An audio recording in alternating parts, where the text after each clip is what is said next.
जरा एक ऐसी किताब की कल्पना कीजिए जो नियम तो बनाती है लेकिन आम जनता के लिए नहीं। तो वे किसके लिए? उन लोगों के लिए जो खुद सत्ता में बैठे हैं। मतलब अक्सर हम सोचते हैं ना कि कानून सिर्फ हमें कंट्रोल करने के लिए होते हैं। पुलिस, अदालत, प्रशासन, ये सब नागरिकों पर नजर रखने के लिए है। हाँ, आमतौर पे यही माना जाता है। लेकिन क्या हो अगर एक ऐसा कानूनी ढांचा हो जो खुद सरकार की ताकत पर लगाम लगाए। आज की इस गहरी चर्चा में हम बिल्कुल इसी विषय पर विस्तार से बात करने वाले हैं। बिल्कुल। हम भारतीय संविधान के भाग 3 यानी मौलिक अधिकारों को डिकोड करेंगे। अनुच्छेद 12 से लेकर 35 तक फैले ये अधिकार महज पन्नों पर लिखी कुछ लाइनें नहीं है, बल्कि मैं तो कहूंगी ये एक स्वतंत्र समाज की गार्जियन ऑफ लिबर्टी है, यानी स्वतंत्रता के रक्षक। बहुत सही शब्द इस्तेमाल किया आपने, गार्जियन ऑफ लिबर्टी, है ना। तो आज हम यही समझने की कोशिश करेंगे कि ये अधिकार असल में काम कैसे करते हैं, इनके अपवाद क्या हैं और ये सब हमारे रोजमर्रा के जीवन से कैसे जुड़े हैं। देखिए, ये एक बहुत ही दिलचस्प शुरुआत है। जब हम मौलिक अधिकारों की बात करते हैं ना, तो सबसे पहले ये समझना जरूरी है कि इनका जन्म एक बहुत ही गहरा डर और एक बड़ी उम्मीद से हुआ था। डर कैसा? डर सत्ता के दुरुपयोग का। संविधान निर्माताओं ने वो इतिहास देखा था।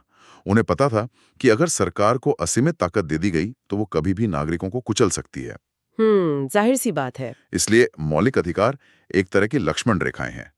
ये सीधे तौर पर राज्य को बताते हैं कि भाई आप इस सीमा को पार नहीं कर सकते। अच्छा। लेकिन जैसा कि हम इस चर्चा में आगे देखेंगे, ये अधिकार पूरी तरह से निरपेक्ष या एब्सोल्यूट नहीं है।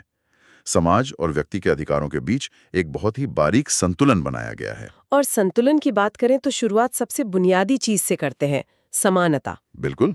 अनुच्छेद 14 से लेकर 18 तक समानता के अधिकार का जिक्र है। अब अगर कोई भी आम इंसान समानता शब्द सुनता है तो उसे यही लगता है कि सबके साथ हर हाल में एक जैसा बर्ताव होना चाहिए, जो कि एक आम धारणा है। हाँ, लेकिन जब हम इसके तकनीकी पहलू में जाते हैं तो अनुच्छेद 14 दो अलग-अलग कॉन्सेप्ट सामने रखता है। पहला है कानून के समक्ष समानता, जो कि यूनाइटेड किंगडम से लिया गया है, और दूसरा है कानूनों का समान संरक्षण, जो अमेरिकी मॉडल है। मैं यहाँ ये समझना चाह रही थी कि यूके वाले मॉडल को नकारात्मक और अमेरिकी मॉडल को सकारात्मक क्यों कहा जाता है। इसे एक बहुत ही सीधे उदाहरण से समझते हैं। यूके का जो कानून के समक्ष समानता का कॉन्सेप्ट है ना, वो एवी डाइसी के रूल ऑफ लॉ यानी कानून के शासन पर आधारित है। अच्छा। इसका सीधा सा मतलब है कि कोई भी व्यक्ति कानून से ऊपर नहीं है। मतलब सब बराबर है। कोई टैक्सी ड्राइवर अगर दोनों ने सिग्नल तोड़ा तो दोनों पर एक जैसा जुर्माना लगेगा।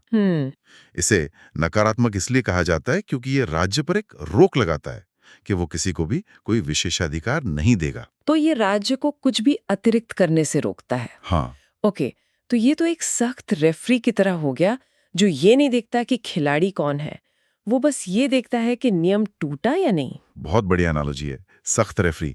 लेकिन दिक्कत ये है कि समाज में हर कोई एक ही स्थिति में नहीं होता ना। बिल्कुल। यहीं से अमेरिका का कानूनों का समान संरक्षण वाला कॉन्सेप्ट तस्वीर में आता है। हाँ, मुझे यहाँ गोल्फ की खेल की याद आ रही है। गोल्फ? अच्छा, कैसे? गोल्फ में एक हैंडीकैप सिस्टम होता है।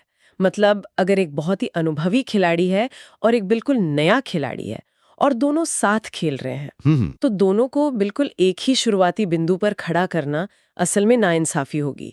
नए खिलाड़ी को एक समान मैदान या लेवल प्लेइंग फील्ड देने के लिए कुछ छूट दी जाती है। बिल्कुल सही पकड़ा आपने। तो क्या अमेरिकी मॉडल यही कहता है कि समान के साथ समान व्यवहार होना चाहिए, लेकिन असमान लोगों के साथ एक जैसा बर्ताव नहीं होना चाहिए? ये तुलना स्थिति को एकदम साफ कर देती है।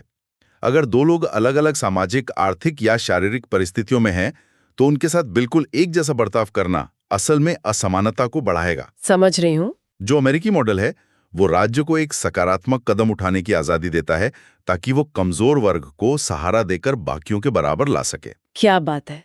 और मुझे लगता है कि यही वो वैचारिक पुल है जो हमें सीधे अनुच्छेद 15 और 16 तक ले जाता है। बिल्कुल। अनुच्छेद 15 राज्य को धर्म, मूलवंश, जाति, लिंग या जन्मस्थान के आधार पर भेदभाव करने से रोकता है।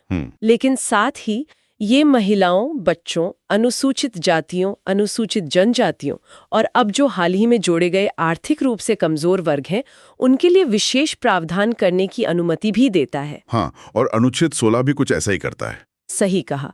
वो सरकारी नौकरियों में अवसर की समानता की बात करता है, लेकिन साथ ही पिछड़े वर्गों के लिए आरक्षण की व्यवस्था भी करता है। और यहीं पर अक्सर एक बहुत बड़ा वैचारिक टकराव देखने को मिलता है। बिल्कुल, और मैं उसी टकराव पर आना चाहती हूँ। मतलब एक तरफ तो हम कह रहे हैं कि किसी के साथ उसकी जाति या लिंग के आधार पर कोई भेदभाव नहीं होगा, और दूसरी तरफ हम कह रहे हैं कि कुछ विशिष्ट वर्गों के लिए अलग से नियम बनेंगे या उन्हें नौकरियों में आरक्षण मिलेगा। क्या ये समानता के मूल सिद्धांत को ही नहीं काटता?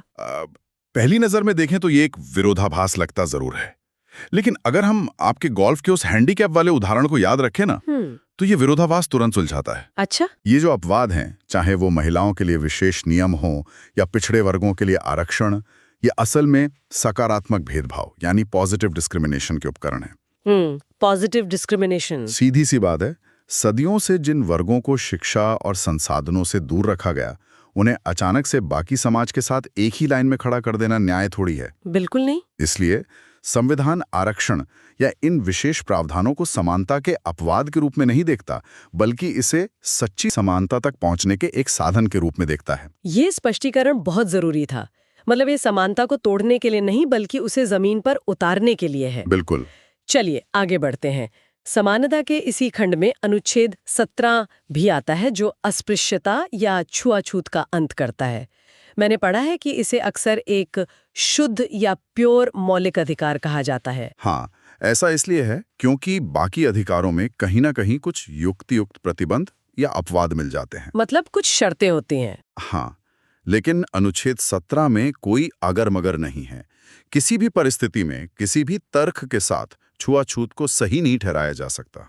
ये सीधे तौर पर इंसानी गरिमा के खिलाफ है। बिल्कुल, और इसके लिए नागरिक अधिकार संरक्षण कानून भी बनाया गया है, जो इसे एक दंडनीय अपराध बनाता है। और इसी गरिमा को बनाए रखने के लिए अनुच्छेद 18 उपाधियों का अंत करता है। महाराजा, राय बहादुर जैसी उपाधियां जो जन्म या वंश के आधार पर ऊंच नीच का भाव पैदा करती थीं, उन्हें पूरी तरह खत्म कर दिया गया है। हाँ, हालांकि डॉक्टर, इंजीनियर या सेना के रैंक जैसी शैक्षणिक और सैन्य उपाधियां मान्य है, क्योंकि वे व्यक्ति ने अपनी मेहनत से कमाई हैं, जन्म से नहीं मिली। सही कहा। और एक दिलचस्प बात यह भी है कि भारत रत्न या पद्मश्री उपाधियां नहीं हैं।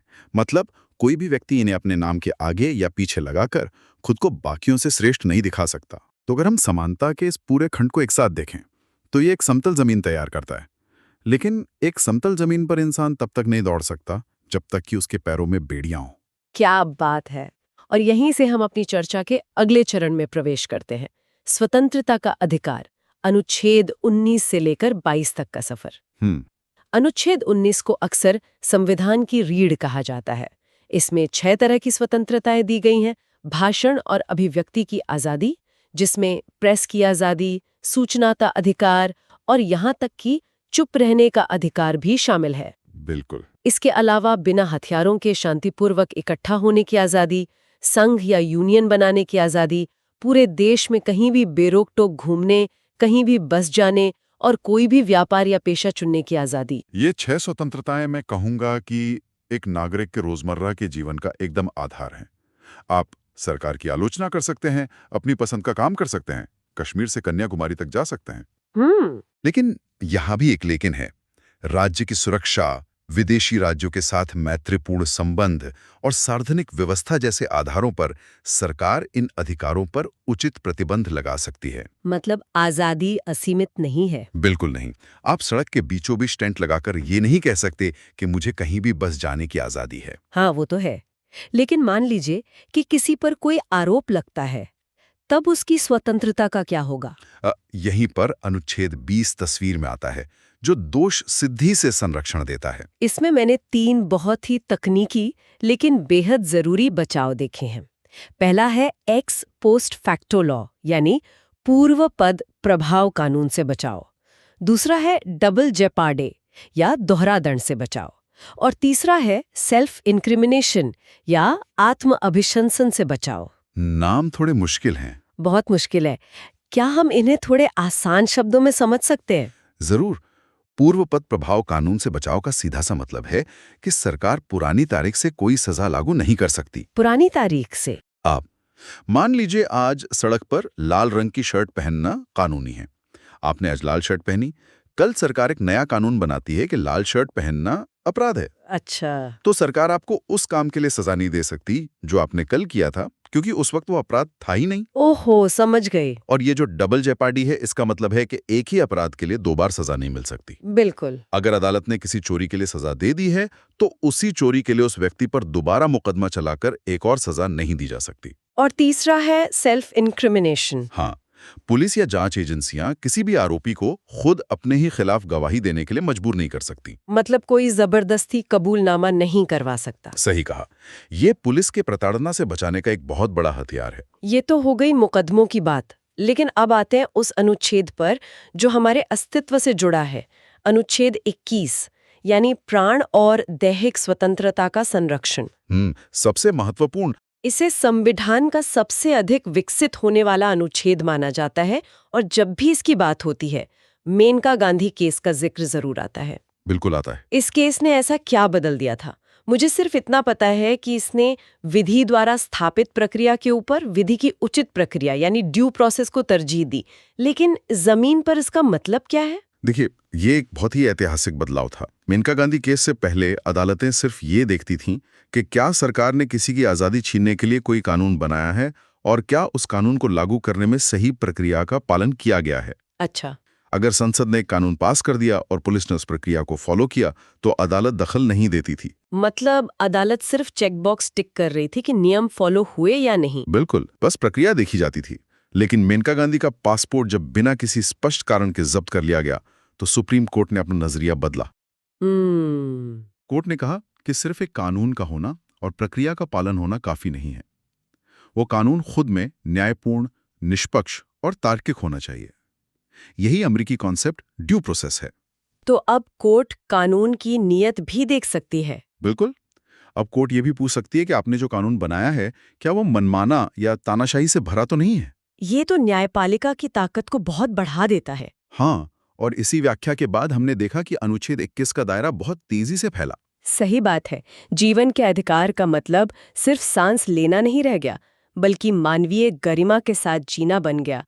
इसी के अंदर निजता का अधिकार, स्वास्थ्य का अधिकार और यहाँ तक कि स्वच्छ पर्यावरण का अधिकार भी शामिल कर लिया गया। हाँ, और आपको याद होगा इसी विस्तार के कारण आगे चलकर शिक्षा को भी इसका हिस्सा माना गया। बिल्कुल।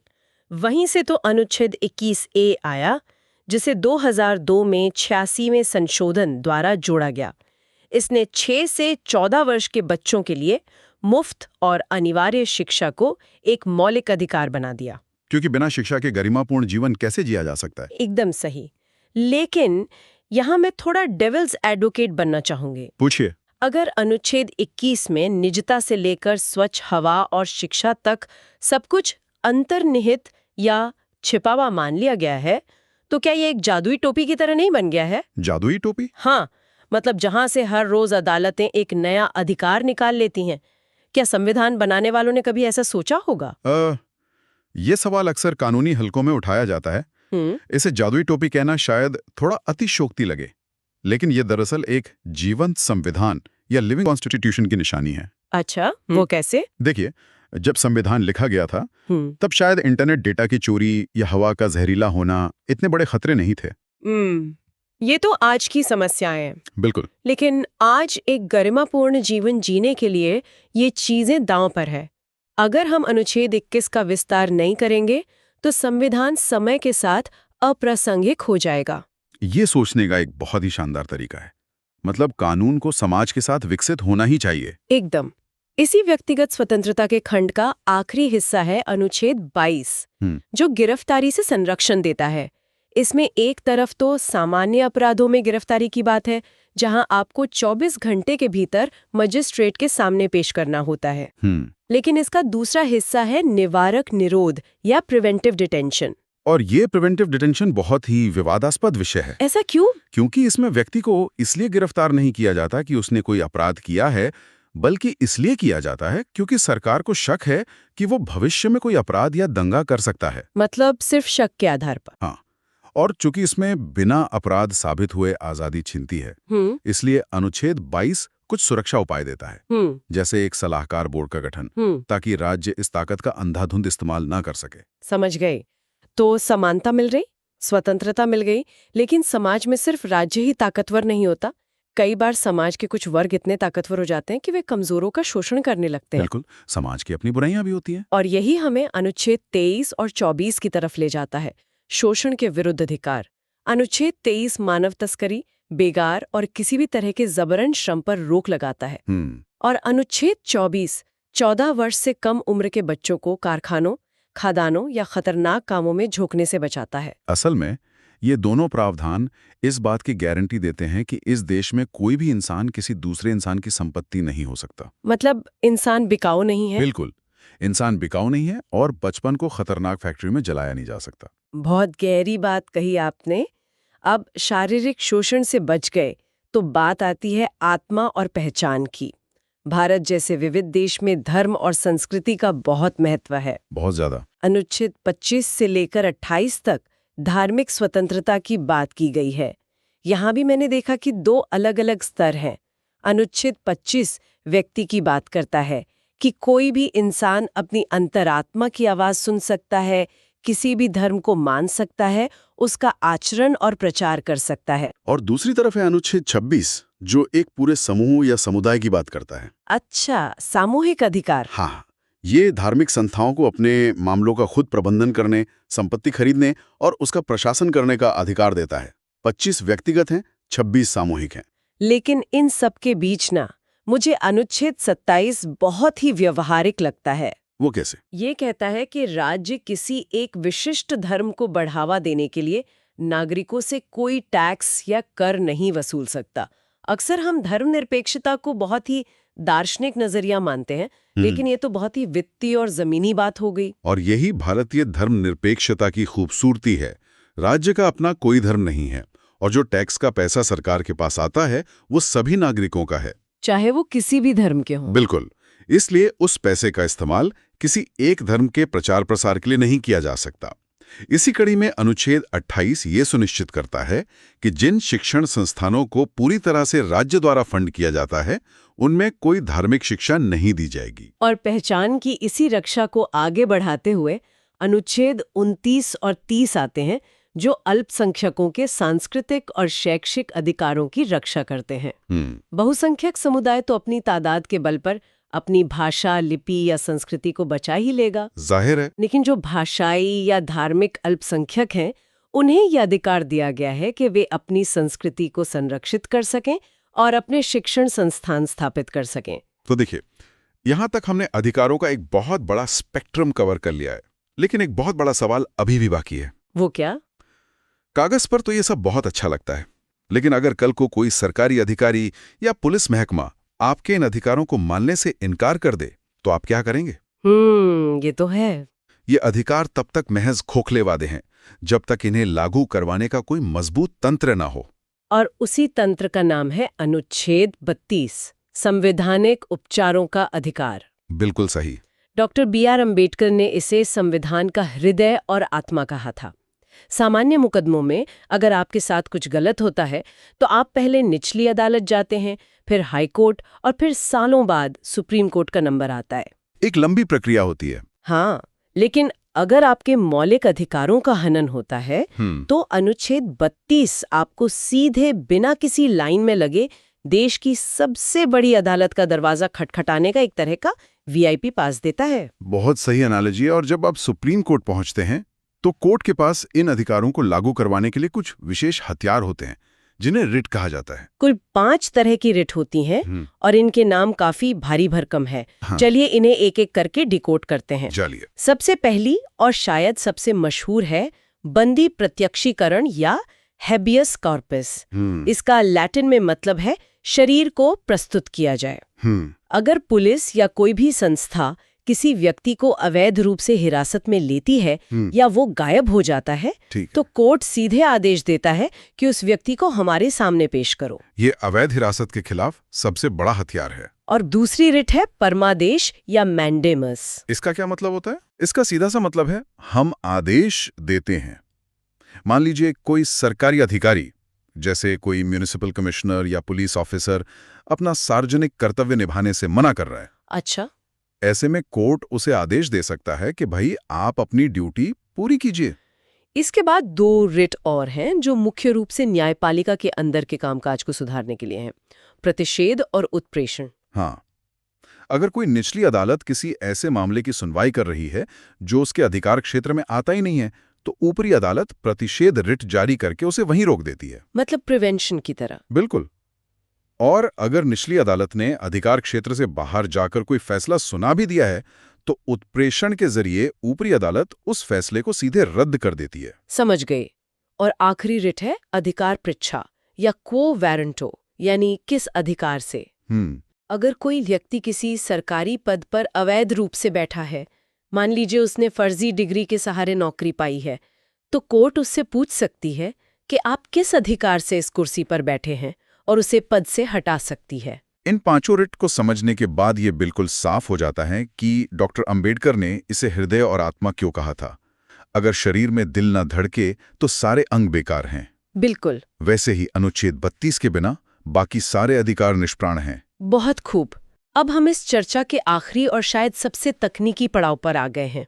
हमने अधिकारों की बात कर ली, उनके लागू होने की बात कर ली, लेकिन क्या ये अधिकार हमेशा हर परिस्थिति में लागू रहते हैं? नहीं। क्या देश की सुरक्षा या व्यवस्था बिगड़ने पर इन्हें रोका जा सकता है? यही वो संतुलन है जिसकी हमने एकदम शुरुआत में बात की थी।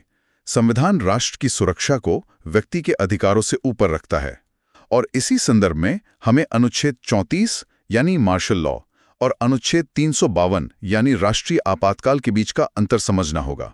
ये बहुत जरूरी है। मार्शल लॉ और राष्ट्रीय आपातकाल अक्सर एक जैसे लगते हैं, लेकिन इनमें जमीन आसमान का फर्क है। बहुत बड़ा फर्क है। मार्शल लॉ किसी एक विशिष्ट क्षेत्र में तब लगाया जाता है जब वहां कानून और व्यवस्था पूरी तरह चरमरा जाए, जैसे कोई भयंकर दंगा। ऐसे में सेना को नियंत्रण दे दिया जाता है और मौलिक अधिकार बहुत ही कठोरता से छीन लिए जाते हैं। जबकि राष्ट्रीय आपातकाल, जो अनुच्छेद 352 के तहत लगता है, वो पूरे देश या उसके एक बड़े हिस्से में युद्ध, बाहरी आक्रमण या सशस्त्र विद्रोह के समय लगता है। मतलब इसका दायरा बहुत बड़ा है। बिल्कुल। और एक बहुत और, बाहरी आक्रमण के समय लगने वाले आपातकाल में अनुच्छेद 19 की जो 6 स्वतंत्रताएं हैं, वो अपने आप निलंबित हो जाती हैं। अच्छा। इसके अलावा मेरे दिमाग में एक और सवाल आ रहा था, क्या सेना और पुलिस के जवानों के पास भी हमारे जैसे ही मौलिक अधिकार होते हैं? नहीं, ऐसा नहीं है। अनुच्छेद 33 संसद को यह विशेष अधिकार देता है कि वो सशस्त्र बलों, पुलिस और खुफिया एजेंसियों में काम करने वाले लोगों के मौलिक अधिकारों को सीमित कर सकती है या हटा सकती है। ये तार्किक भी है। मतलब आप नहीं चाहेंगे कि सीमा पर खड़ा कोई जवान ये कहे कि मुझे अनुच्छेद 19 के तहत अपनी मनमर्जी का काम करने की आज़ादी है या मुझे प्रदर्शन करने की आज़ादी है। बिल्कुल। अनुशासन के लिए ये बहुत जरूरी है। और फिर आता है भाग 3 का आखिरी अनुच्छेद, अनुच्छेद 35। ये कहता है कि मौलिक अधिकारों को प्रभावी बनाने के लिए कानून बनाने की शक्ति सिर्फ और सिर्फ संसद के पास है, राज्यों की विधानसभाओं के पास नहीं। हाँ, राज्य सरकारें मौलिक अधिकारों पर कानून नहीं बना सकती। ऐसा क्यों? इसके पीछे की सोच बहुत स्पष्ट है। देखिए, भारत एक विशाल देश है। अगर हर राज्य को मौलिक अधिकारों पर अपने अपने कानून बनाने की छूट दे दी जाती, तो महाराष्ट्र के एक नागरिक और बिहार के एक नागरिक के अधिकारों में बहुत बड़ा फर्क आ जाता। ये तो है। पूरे देश में अधिकारों की प्रकृति, उनकी सजा और उनका प्रभाव एक समान रहे, इसीलिए ये ताकत सिर्फ केंद्र यानी संसद के पास रखी गई है। ये एकरूपता या यूनिफॉर्मिटी बहुत जरूरी है। जाते जाते रोजमर्रा के खबरों से जुड़ा एक छोटा सा लेकिन बहुत काम का अंतर भी स्पष्ट कर लेते हैं। धारा 144 और कर्फ्यू के बीच का अंतर। ओहो, ये एक ऐसा कंफ्यूजन है जो अक्सर लोगों को होता है। हाँ। देखिए, धारा 144 आपराधिक प्रक्रिया संहिता यानी सीआरपीसी का हिस्सा है। जब ये लगाई जाती है तो इसका मुख्य उद्देश्य भीड़ को रोकना होता है। ये 4 या उससे अधिक लोगों के एक जगह इकट्ठा होने पर प्रतिबंध लगाती है। लेकिन ये आपको घर से बाहर जाने या अपना काम करने से पूरी तरह नहीं रोकती। बिल्कुल नहीं। आप अकेले या 2 लोग जा सकते हैं। लेकिन कर्फ्यू इसका बहुत ही सख्त रूप है। एकदम। जब कर्फ्यू लगता है तो आवाजाही पर पूर्ण प्रतिबंध होता है। आपको बिना किसी इमरजेंसी के घर से बाहर निकलने की इजाजत नहीं होती। तो हमारे सुनने वाले अगली बार जब न्यूज़ में ये शब्द सुने तो समझ जाएं कि स्थिति कितनी गंभीर है। बिल्कुल सही कहा। तो हमने इस विस्तृत चर्चा में क्या क्या देखा? हमने देखा कि समानता का मतलब सिर्फ अंधा कानून नहीं है, बल्कि कमजोर को सहारा देना भी है। हमने देखा कि आज़ादी का मतलब मनमानी नहीं है, बल्कि कुछ तार्किक नियमों के साथ गरिमापूर्ण जीवन जीना है। और सबसे बढ़कर हमने देखा कि अनुच्छेद 32 के रूप में हमारे पास सुप्रीम कोर्ट का एक ऐसा दरवाजा है जो कभी बंद नहीं होता। मैं तो यही कहूंगा कि मौलिक अधिकार सिर्फ एक कानूनी दस्तावेज नहीं है, ये राज्य और नागरिक के बीच लगातार चल रही एक बातचीत है। ये सुनिश्चित करते हैं कि लोकतंत्र कहीं भीड़ तंत्र या तानाशाही में न बदल जाए। बिल्कुल। तो हम आज की इस चर्चा को यहीं विराम देते हैं, लेकिन खत्म करने से पहले मैं एक विचार छोड़कर जाना चाहती हूँ। बताइए। जीवन के अधिकार की परिभाषा क्या होगी? बहुत दिलचस्प सवाल है। क्या भविष्य में बिना रुके तेज इंटरनेट का एक्सेस भी एक मौलिक अधिकार बन जाएगा? या फिर क्या आर्टिफिशियल इंटेलिजेंस के गलत फैसलों या एल्गोरिदम से बचने का अधिकार भी अनुच्छेद 21 का हिस्सा माना जाएगा? हो सकता है। समय के साथ बदलना ही लिविंग कॉन्स्टिट्यूशन की पहचान है। आखिर एक मौलिक अधिकार कहाँ खत्म होता है और इंसान की एक साधारण इच्छा या सुविधा कहाँ से शुरू होती है? इस बारीक लाइन के बारे में जरूर सोचिएगा। सुनने के लिए बहुत बहुत शुक्रिया। हम मिलेंगे अगली बार एक और दिलचस्प विषय के साथ।